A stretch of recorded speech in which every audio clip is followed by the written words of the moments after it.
د ولادت وروسته د څلورویشت ساعتونو لپاره مور او ماشوم دواړه په روغتون کې د دې په خاطر باندې بستر کړي. که چیرې تاسې واده کوئ نو تاسې د دې حالت سره 100% مخامخ کیږئ. مخکې تر دې چې تاسې میرمن او یا خپل ماشوم د لاسه ورکړئ په دې مشکل ځان خبر کړئ او د مشکلاتو او مړینې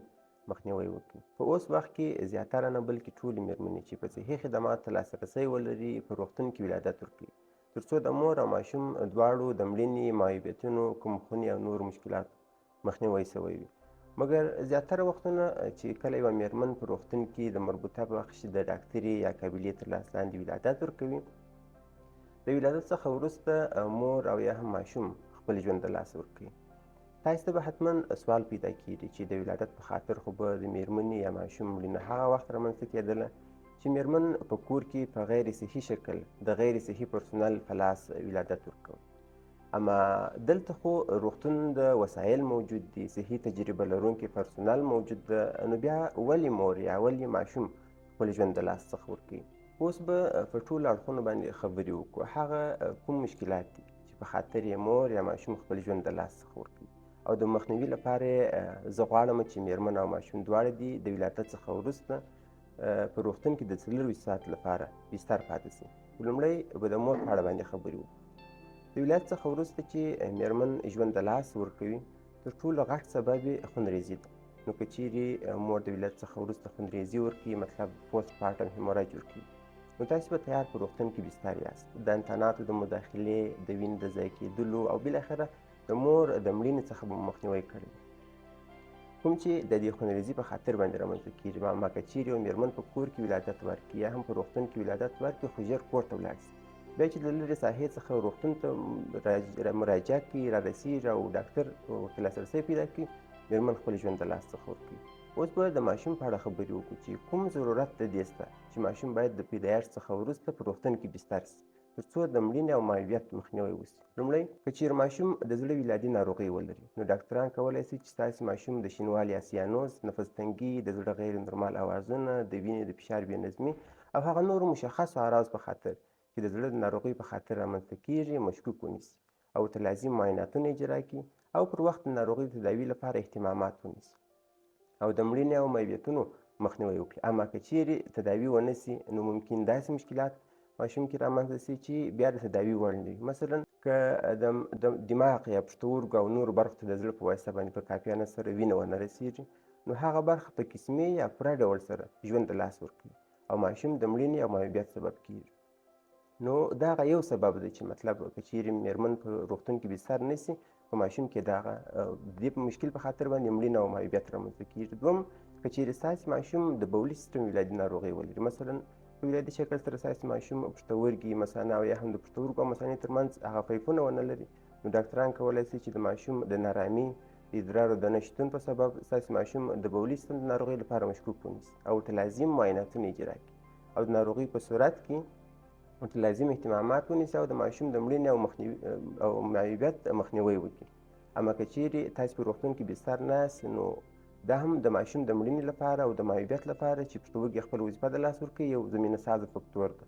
دریم، که چیرې ستاسې ماشوم د هضمي سیستم کوم ولادي ناروغۍ ولري، مثلا ستاسې ماشوم په ولادي شکل سره مرۍ، معده، کولمې او یا هم مقعد ونه لري، نو ډاکټر کولی شي چې په استفراق، درد او د تقوت د نه شتون په سبب سره ستاسې ماشوم د هضمي سیستم د ناروغۍ لپاره مشکوک ونیسي، د ناروغۍ د شتون په صورت کې ورته لازم اهتمامات ونیسي او د مشکلاتو مخنیوی وکړي،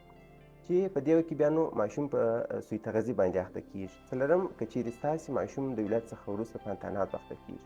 او یا هم د داسې میرمنې څخه ماشوم تولد شوی وي چې هغه میرمن یوه داسې فعاله انتقالي ناروغۍ ولري چې کولی شي خپل ماشوم ته یې د حمل په جریان کې یا هم د ولادت په جریان کې او یا هم د ولادت څخه وروسته د شیدو ورکولو د لارې څخه انتقال کړي. په دې صورت کې به هم ډاکټران وکولی شي چې د میرمنې د تاریخچې او د ناروغۍ په نظر کې نیولو سره ماشوم ته د مور د انتقالي ناروغیو لپاره مشکوک ونیسي او ته لازم اهتمامات ترسره کړي. مثلا که یو مور HIV باندې اخته وي، نو باید مور ماشوم د مطلقاً شیدې ورنه کړي او د ولادت څخه وروسته ماشوم پاک ومینځل شي، چې په نورو حالاتو کې مور ماشوم نه مینځو. او که چیرې د انتقال شک موجود وي، ماشوم ته باید په وقایوي شکل سره د HIV ضد درمل شروع شي، چې دا هم د روغتون د بستر کېدو له برکت څخه د مشکل څخه موږ مخنیوی کولی شو. پنځم، که چیرې د ولادت په جریان کې د زیات کشش په خاطر د ماشوم د غاړې د ناحیې عصب یا عصبي رګ متضرره سي یا هم متضرر سوی وي او یا هم ماشوم د هډوکو د بندونه یې سره خطا سوي وي نو ډاکټر د فزیکي معاینې په واسطه باندې دا تشخیصولی سي او ماشوم د مړینې او معیوبیت څخه مخنیوی کولی سي. د دې څخه وروسته شپږم چې که چیرې ماشوم په وجود کې په ولادي شکل سره د لکتیز انزایم ونه لري او ونسي کولی چې د مور شیدې هضم او جذب کړي چې په نتیجه کې ماشوم ته اسهالات او استفراقات پیدا کیږي. په دې وخت کې ډاکټر کولی سي چې ستاسې ماشوم ته لکتیز فري شیدې یعنې داسې شیدې توصیه کړي چې هغه نوموړی انزایم ونه لري او یا هم په مصنوعي شکل نوموړی انزایم مېرمنې ته ورکړي چې ماشوم د شیدو ورکولو په وخت کې د شیدو سره ګډوي او په نتیجه کې به د ماشوم د سوی تغذیې او نور مشکلات څخه ساتل سوی وي. دوهم مشکلات چې نوي زېږېدلي ماشومانو په اول وختو کې د مړینې عمده اسباب جوړوي لومړی د بدن حرارت کموالی ده او دوهم د ګلوکوز کمښت ده چې د ماشوم دماغ ته په کافي اندازه سره د دماغ غذا یعنې ګلوکوز نه رسیږي او په واسطه یې مړینه رامنځته کیږي او د تودوخې کمښت په نتیجه کې هم د ماشوم مړینه ډېره عامه ده. د دې څخه وروسته اووم سبب چې ده چې ماشوم د مړینې یا معیوبیت سبب کیږي هغه دا ده چې یو جالبه خبره دا ده چې زما زیاتره مریضان چې ماته وایي چې مطلب زما اولاد نه کیږي چې پوښتنه ځینې وکړي په خلطو درمل له ګولۍ څه نیولې تر پچکارۍ پورې اخیستي استفاده کړي خو بیا یې هم فایده نه یې ورته کړې. کله چې بیا زه ناروغ معاینه کوم ناروغ خصیې بیخي ونه لري او یا هم خصیې د هګۍ چې دي د دې شخص د پیدا کېدلو له ورځې سره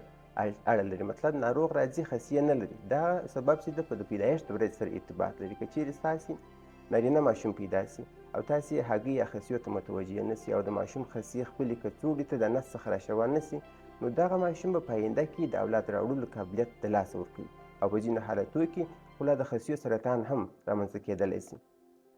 هغه څنګه د زیاتره نارینه ماشومانو خصیې د حمل په 33 هفته د مور په رحم کې خپلې کڅوړې ته راشوه کېږي خو که چیرې د ولادت څخه وروسته ستاسې ماشوم د ډاکټر له خوا څخه وکتل سي چې د ماشوم خصیې یا هګۍ خپلې کڅوړې ته نه دي راشوه سوي نو تر 6 هفتو یا البته تر 6 میاشتو موږ کار په هغې باندې نه لرو خپله خصیې راشوه کېږي صرف نظر ورباندې ساتو مګر که د 6 میاشتو وروسته هم خصیې خپلې کڅوړې ته راشوه نه سي نو بیا باید مربوطه ډاکټر ته مراجعه وسي. تاسې ته به سوال پیدا کېږي چې ولې ماشوم ته په کوچنیوالي کې د حکامت یا وچوالی باندې ماشوم ولې اخته کېږي او نسي کولی چې په آینده کې اولاد راوړي. دلیل دلته دغه دی چې د نس داخلي حرارت چې ده دا ډېر زیات او ګرموالی یې ډېر زیات که دوامداره شکل سره هګۍ د دې لوړ حرارت سره پاتې سي ورسره مخامخ پاتې سي دغه هګۍ اټروپي کېږي کوچنۍ کېږي او د منځه څخه ځي چې بیا سپرم نسي جوړولی چې سپرم موجود نه وي شخص به په انزال کې صرف عادي مایعات ولري او سپرم به بیخي موجود نه وي مګر که سپرم موجود نه وي نو دغه کس بیا کله غټ سي بیا هېڅکله هم د اولاد نسي راوړلی نه په دوا باندې او نه دې لپاره کوم عملیات کېږي. بیا مننه کوم چې زموږ طبي سپارښتنې تعقیبوئ نظر مو راسره شریک کړي او زموږ طبي سپارښتنې د خپلو دوستانو سره شریک وساتئ.